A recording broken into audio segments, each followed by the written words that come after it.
So for the past 20 years, I've been helping Malaysians and other Southeast Asians to speak better English. And through training thousands of Southeast Asians, I've discovered a very surprising truth. I've discovered that how well somebody communicates in English actually has very little to do with their English level. It has a lot to do with their attitude towards English. There are people out there who have a very, very low level of English and they can communicate very, very well. One of them that I remember was a student, a participant of mine named Faisal. He was a factory supervisor. English level very, very low.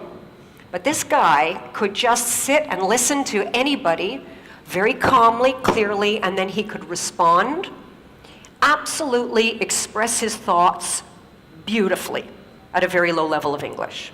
So today I want to share with you what is so different about people like Faisal. How do they do it? And second of all, why is this so important, not only to you, but to your children, to your community, and to the future of Malaysia? And third of all, what's one thing you can do, starting today, if you want to speak with that calm, clear confidence that people like Faisal has? So first of all, what is so different? How do people like Faisal do it? So to answer that question, I'm going to take you back about 10 years, okay? So I was training staff at that time, and my daughter at that time was taking piano lessons. And I started to notice two really strong similarities between my daughter's attitude or thinking towards playing the piano and a lot of Malaysians' thinking or attitude towards English. Now, first of all, I should tell you, my daughter absolutely hated piano, hated the lessons, hated practicing. This is my daughter practicing piano, okay? This is as good as it got. This is the real thing. And she dreaded going to piano lessons because to my daughter, going to piano lessons, she was filled with this sort of dread because it was all about not screwing up, right? Because like for a lot of piano students, to both my daughter and her teacher, her success in piano was measured by how few mistakes she made. Now at the same time, I noticed that a lot of Malaysians went into English conversations with the same sort of feeling of dread, this sort of feeling that they were going to be judged by how many mistakes they were going to make and whether or not they were going to screw up. Now, the second similarity that I noticed was to do with self-image. You see, my daughter, she knew what good piano sounded like, right? Because we've all heard good piano. And she knew what her level was, and she knew how long she'd have to play for to play like that. And a lot of Malaysians, I noticed, had this idea of what good, proper English is supposed to sound like, and I see a lot of you nodding, and what their English sounded like, and how far they'd have to go to get there. And they also felt like they were, like my daughter, just bad. Bad piano player, bad English speaker, right? My English not so good lah, cannot, sorry ah, shy cannot ah. So I could see these similarities, but I still couldn't figure out, okay, what is it about these people like Faisal that are so different that can just do it smoothly, calmly, with confidence? And one day I discovered that answer, and I discovered it quite by chance. It was a day when my computer broke down and I had to go to a cyber cafe. Now, okay, it was my first time, and I discovered cyber cafes are disgusting places, okay? They're really gross, they're smelly, and they're filled with boys, and they're all playing noisy, violent games. They're just disgusting places. But I had to go there, so I sit down, and I start noticing this guy beside me, and I become very, very interested in this guy next to me. Now, this guy is playing this game that is basically, it's like shooting people until they die, and that's it, right? That's the game, right? And I'm noticing that this guy is not very good. He's like, in fact, terrible, right? Because I'm looking and I'm seeing like a lot of shooting and not much dying, right? But what really interested me was behind this lousy player were 3 of his friends sort of standing there watching him play.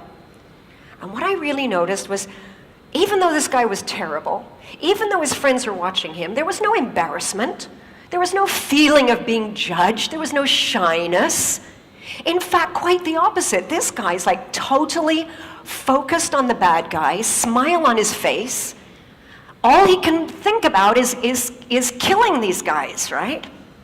And I'm watching him and I suddenly realized, this is it.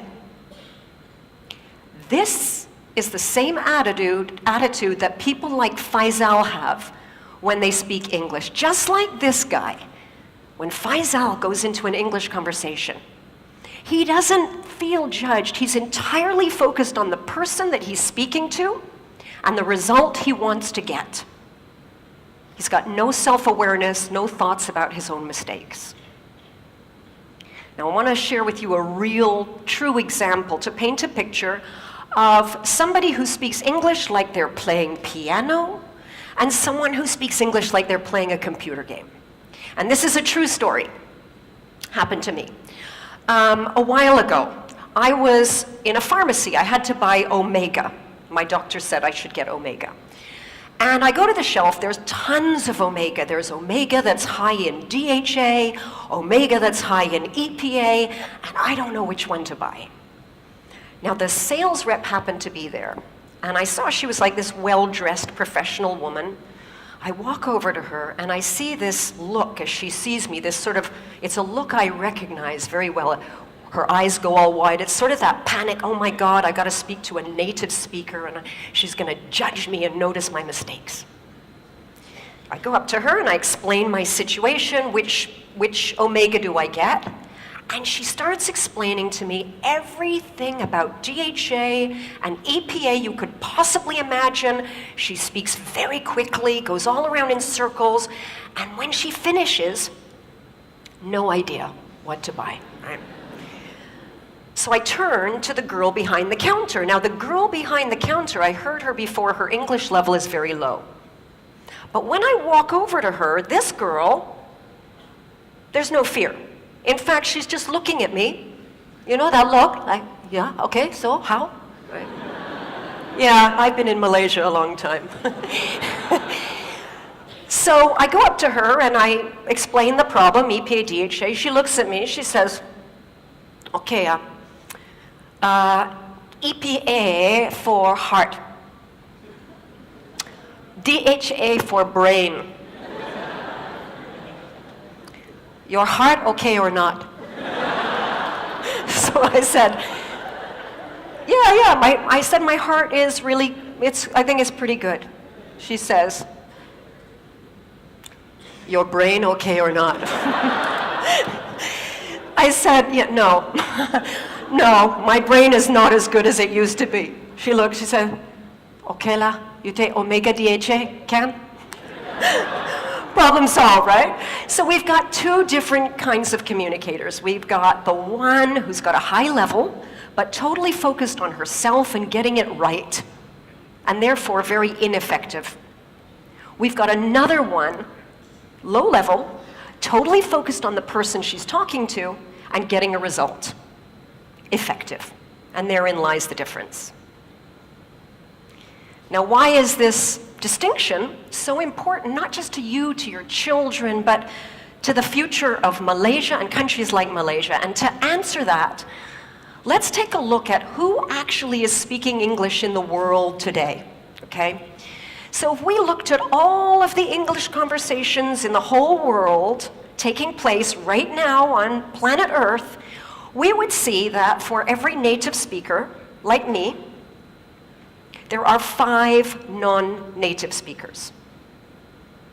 And if we listen to every conversation in English on planet Earth right now, we would notice that 96% of those conversations involved non-native English speakers. Only 4% of those conversations are native speaker to native speaker. This is not my language anymore. This language belongs to you. It's not an art to be mastered. It's just a tool to use to get a result. And I want to give you a real life example of what English is today in the world, real English today. This is another true story. I was at a barbecue a little while ago. This was a barbecue for engineers from all over the world.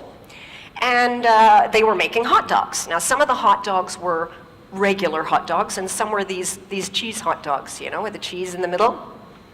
French engineer is cooking the hot dogs, and he turns to this Korean engineer and he says, would you like a hot dog? And the Korean guy says, yes, please. He says, do you want the cheese? And the Korean guy looks around at the table. He says, I no see cheese. French guy says, the hot dog contains the cheese.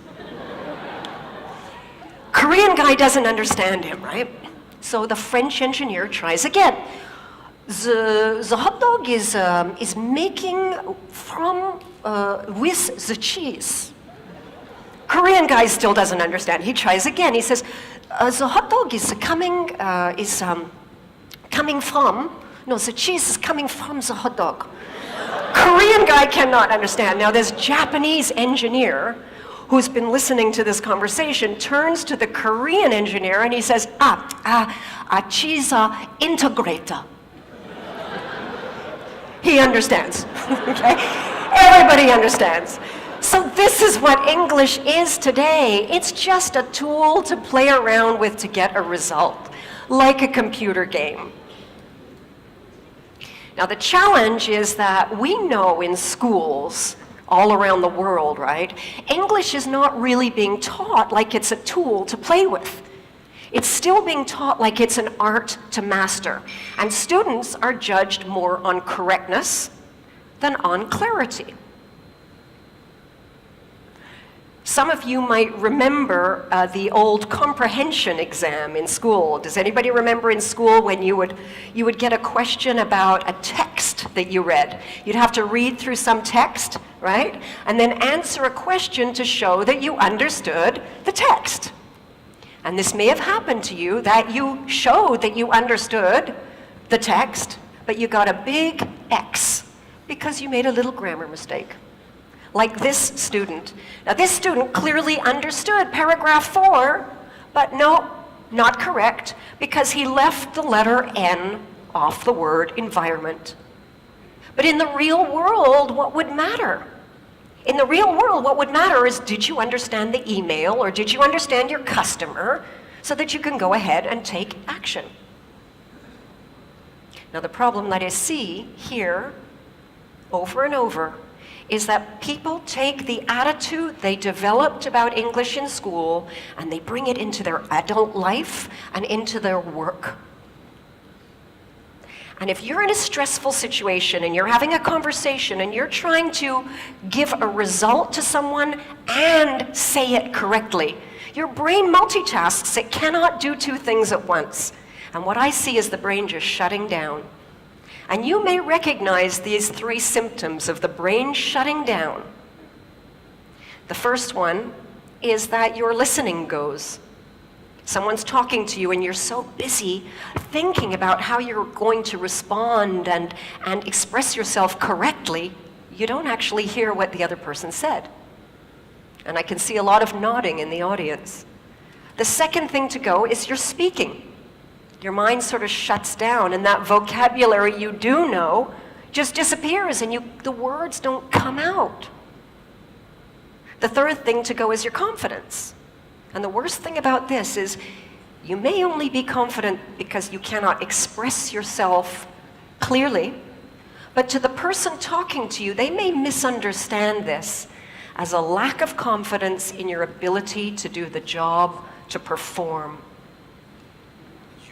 So if you want to speak English like Faisal with that great confidence, here's the one thing that you can do. When you speak, don't focus on yourself. Focus on the other person and the result you want to achieve. Imagine a next generation of Malaysians, all with that wonderful confidence in communication that Faisal has at any level of English. Because let's remember that English today, it's not an art to be mastered. It's just a tool to use to get a result. And that tool belongs to you. Thank you.